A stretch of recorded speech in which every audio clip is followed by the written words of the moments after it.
Hey guys, today I'm going to be reacting to some scary animations. The last video did pretty well, so I'm here with another one. Please keep liking these videos if you want me to make more. I find that watching these scary animations is always nicer when you have other people to watch them with. I don't have somebody else to watch them with. I'm that person for you.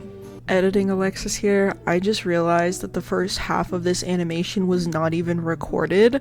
So to sum it up, pretty much this guy is in the 70s and he moves in with some roommates because he can't afford jack shit and he's in California. That's like all you need to know, I promise. I wasn't about to take sides after having been there for a grand total of 5 minutes, so I decided to play it diplomatically. But Brad was right. Richard was really weird. And not even weird in a fun, hippie way. He wasn't just waving his freak flag high, man.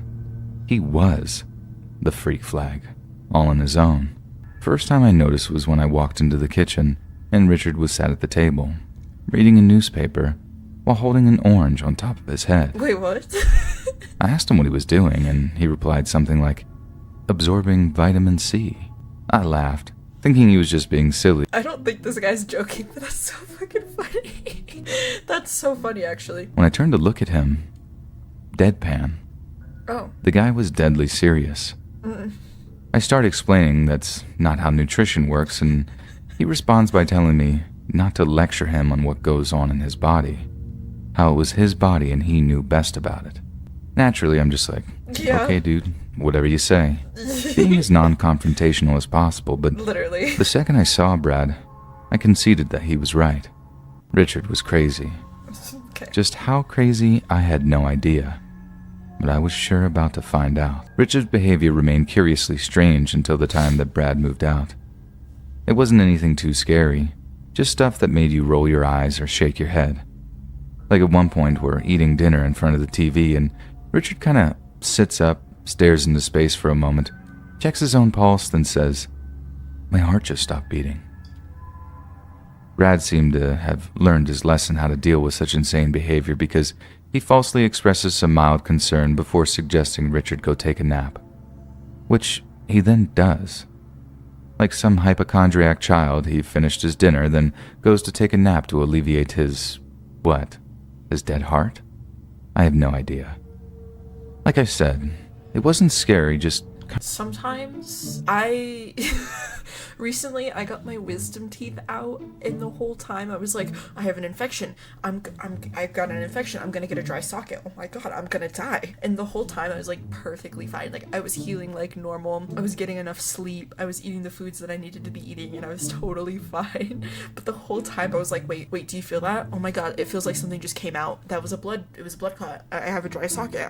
It's gonna go painful. It's totally fine. Literally totally fine. I got my temperature checked like the other day and it was 99.2, I think. And I was like, wait, am I getting a fever? Did my things get infected? Do I have bad breath right now? Am I infected? I was totally fine. They retook my temperature and it was at 98 again. There's something wrong in my brain where I constantly just worry about everything. It's terrible. Kind of annoying. All the scary stuff came after Brad moved out.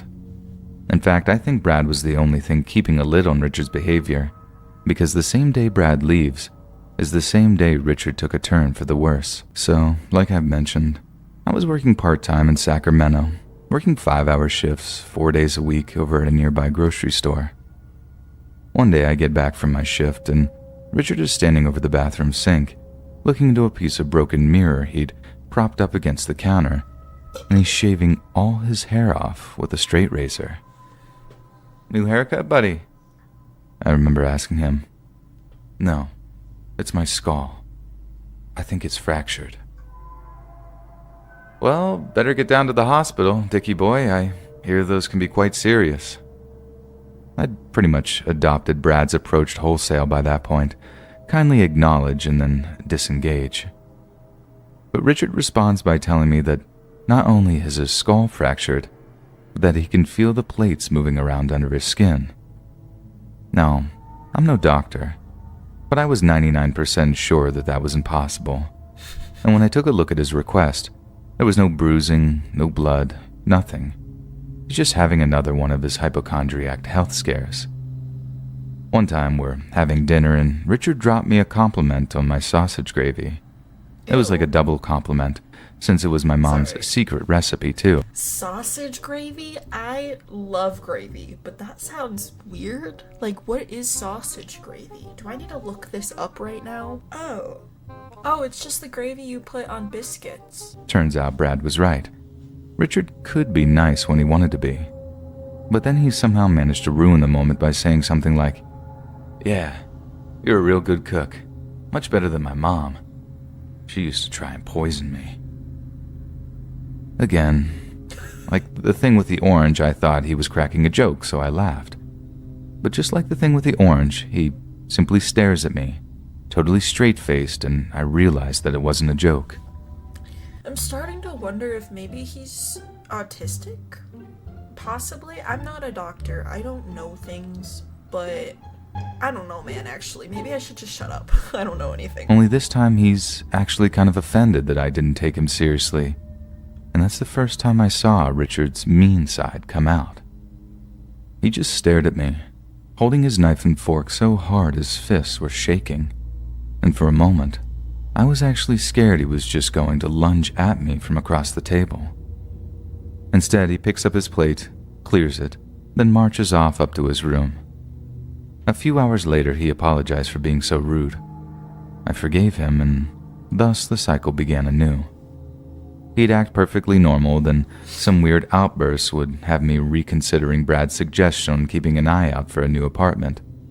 But until I could get more hours at the Safeway, that just wasn't an option for me. If you remember, I moved into the apartment during the fall, and Richard's behavior had been, at worst, amusingly bizarre for the majority of my stay. But the closer and closer we got to Christmas, the more he seemed to be slipping further and further into some downward spiral, and it had turned out to be one he'd never fully recover from. And it was definitely one that was made entirely worse by our use of recreational drugs. Like I said, Cocaine? late blooming hippie here, so when Richard suggested we get our hands on some pot and LSD, I just thought, groovy, you know? Okay. I didn't stop to consider that might be a terrible idea. I feel like he left out a very key part of this story that I'm just now finding out about, and I feel like I've been lied to. Given his psychological issues, I actually kind of thought drugs might help him, but good lord did that turn out to be total naivety. Dude, you're an idiot. Respectfully. Like I said, I thought a trip or two might help Richard out. Really? Give him a little perspective, but Really? using drugs just sparked some sort of fire in him. Can we give this guy the award, the biggest idiot of 2026 right now? Cause come on, are you... I guess benefit of the doubt, it was back in the day, you know, these things were a little bit more normalized, but come on, come on. Just used them recreationally like me and my buddies had back in Little Rock. He used them habitually. You're from Little Rock? He tripped every night for a week, until I literally... Guys, oh my god, this might be so offensive, but that makes so much sense now. I know why you think all these things. I know why you're like this. Because you're from Little Rock, Arkansas. It makes sense now, guys. Had to hide the little eyedropper of acid I'd bought for us. And when he finally came out of it, he was all kinds of messed up. The day after he sobered up, I heard him coming down for breakfast. And when he walks into the kitchen area, and I look up, I see he's as naked as the day he was born. Obviously, I'm screaming, "Richard, put on some clothes for Christ's sake." He just responds with, "Why?" Grabs some cereal, pours himself a bowl, then just sits down to eat. I was just getting progressively, insanely more uncomfortable, and I couldn't bring myself to eat in front of a naked man like that, so I just got up and walked out. Huge mistake. Because I didn't properly address the whole nudity thing, he took that as him having a free pass. So, with an infuriatingly ever-increasing frequency, I'd have my roommates stumbling around the house, totally nude, in your bedroom? while taking pulls on a bottle of Jack Daniels. Now, most people I've told this story to, they have said that they'd have been gone the moment the nudity thing started. But what can I say? It was the 70s. I was something of a freak myself. And if I couldn't handle one little weirdo in Sacramento, how was I going to stomach rubbing shoulders with hardcore Frisco hippies once I made it out there? Nope.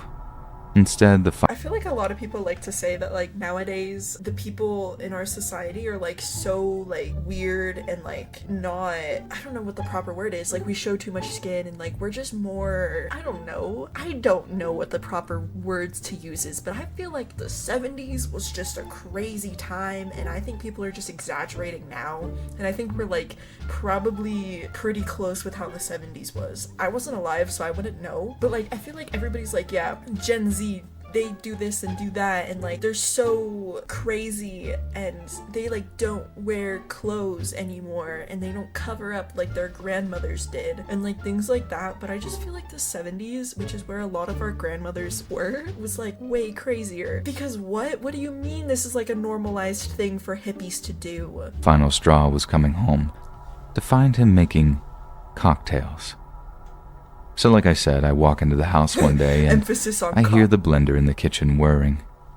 I wait for the break in the whirring to call out to him as I walk into the TV room. He saw Bloody Mary and he took that literally. You had to walk that way to get to the kitchen, asking him what he's making. He just replies, cocktails, in this dull, flat tone that let me know that he was wasted. But when I enter the kitchen, I get this strong odor of whiskey, along with something else. Following whatever he'd been doing, Richard had evidently made this very out-of-character attempt to clean up after himself. But he hadn't been completely thorough, as on the plain white countertop, I could still make out what looked like streaks of some thick red liquid. I walk over, run my finger over a patch of it, rubbing it together between my fingers before feeling that it has a distinctly sticky texture to it. Richard? I'm gonna be honest, I don't think blood is like sticky. It's kind of like, at least for me, it's kind of just like, I guess it does. Like, okay, never mind actually. I don't need to get into what blood feels like. Is this blood? Is this blood? No, he replied. No. Suddenly I get this sudden urge to lift up the lid of the trash can. Oh, really? But at the same time, it's not because there's blood on the trash can? That's not the sudden urge? This guy needs to lay off the LSD. I'm also filled with dread. Whatever, or whoever that blood belonged to, there'd surely be remnants of it in the trash. In fact, upon seeing a small, bloody fingerprint on the trash can's lid, I'm sure that's where I'd find the remains. Then, of course, I opened the trash to see a bloody paper bag with what was clearly a stripy raccoon tail sticking out of it. During the mother of... Guys, I love trash pandas so much. They're so cute with their little families, little burglars. They're so adorable. All arguments that followed. When I asked him what in God's name he was doing, he tried to palm me off with an excuse I've never, ever forgotten. He briefly stops the blender from whirring and says, "It's going to stop my heart from shrinking." Then carries on grinding up this reddy brown mess of soda, ice, and... I'm at the point where I have no idea what's going on with this guy, solely because, like, at first I was thinking autism because he's a little bit socially behind, but at the same time, this is, like, getting into, like, psychopathic behavior, but also he's, like, a hypochondriac. I don't know what's going on here, if I'm being quite honest. I don't know what's happening. What I could only assume was raccoon meat. This crazy monster thought he had some rare medical condition where his heart was basically wasting away, and the cure was to blend the organ meats of trapped animals with Jack Daniels and Coca-Cola, of all things. Okay, somebody please like get I said, this guy out of here. That was the final straw. Yeah. And by that time, another guy was living there with us too. Ooh. We discussed giving Richard a kind of ultimatum, either shape up or ship out. But considering he'd Me personally, I'm not even gonna have this conversation with this guy. Like, if there's any way that I can get him out without, like, making a big thing out of it, I would get him out. Because I'm not gonna tell him, hey, you either gotta go or you gotta not kill raccoons. You're not gonna reason with somebody like that. So I think that it's just best to leave that situation. reached the butchering animals and eating them raw stage of his madness, we agreed the best thing was for us to just get out of there. Yeah. I called my old camp buddy that night and begged my way back into his parents' spare room. I carried on working at the Safeway for a time, got some more hours, and Since I wasn't paying rent in my buddy's parents' place, getting some bus money and a security deposit was much easier. I didn't hear no more of Richard, and when I finally left San Francisco in January of '77, I never looked back. Cut to just over 2 years later, I think about March of 1979, I'm living back with my parents in Little Rock, and I've cleaned up my act, and I'm working at another grocery store with my mind set on applying to colleges. Sometimes I used to get up real early and head down to the grocery store at around 6:30 a.m. to help the owner prep for opening hours, and a real small part of that was unpacking and arranging newspapers near the smaller front counter.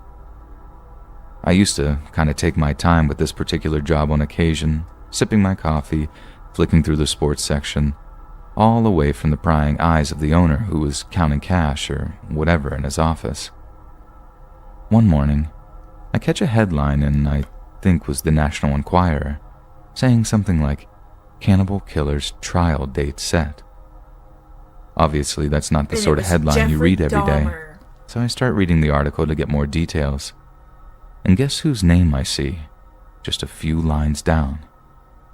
Yup, my insane, crazy old roommate, Richard Chase. There's even a little picture of him in the margin, and clear as day, it's him. Same guy I lived with for the better part of 5 months. This is all from memory, so you'd have to ask Google for all the details, but here's what I remember. After I left the home I shared with Richard, his condition worsened and worsened over the course of the year, until finally in the winter of '77, he commits his first murder by randomly shooting a guy in the street. Who gave this guy a gun? A few weeks later, Be honest. he tries a home invasion, only the family isn't home, so he can't hurt anyone. So he decides to wait. But when they do get home, he gets the heebie-jeebies, turns tail, and runs. The family then arrives home to find that Richard had broken into their baby's nursery before going to the bathroom on the kids' clothes. He was absolutely sick in the head. A short time later, he tries another home invasion, and this time, he kills a pregnant woman. But here's the really messed up part. Before sleeping with her corpse, I read he put dog feces in the poor girl's mouth too. It makes you I don't want to hear all this. I really don't. I think I'm good. wonder what goes through a man's head to do something as absolutely insane as that. I followed the case for a while after, and I was happy when I heard he got the death penalty for the things he did. He ended up taking his own life before they could get him to the gas chamber, though. Figured he wanted to go out on his own terms. Only thing that messes with me is that some people say he wasn't crazy, that he knew what he was doing when he killed those women and did those awful things to them. I'm not saying he didn't deserve to die. That's not what I'm saying at all. Heck, I'd even kick the chair out from under that guy in a hot minute if he gave me the chance. But the only thing that's crazy is saying that he ain't. You understand me? I live with that man. I ate with him. I tripped with him. I know Richard Chase. And the cheese slid off that boy's crackers a long time before he started killing. That's such a funny phrase. The cheese slid off that cracker. He was crazy as a dog in a hubcap factory the whole time I knew him. And although what he did was a tragedy, I wasn't entirely surprised by it. I feel lucky to have gotten out when I did. Hang around for another year and it might have been me getting shot dead at the side of the road. But the thing that really sticks with me isn't the survivor guilt, or whatever people want to call it. It's wondering how evil like that even comes into this world. It's gonna be all for today. I will see you guys in another video. I love you. Be safe. I love you.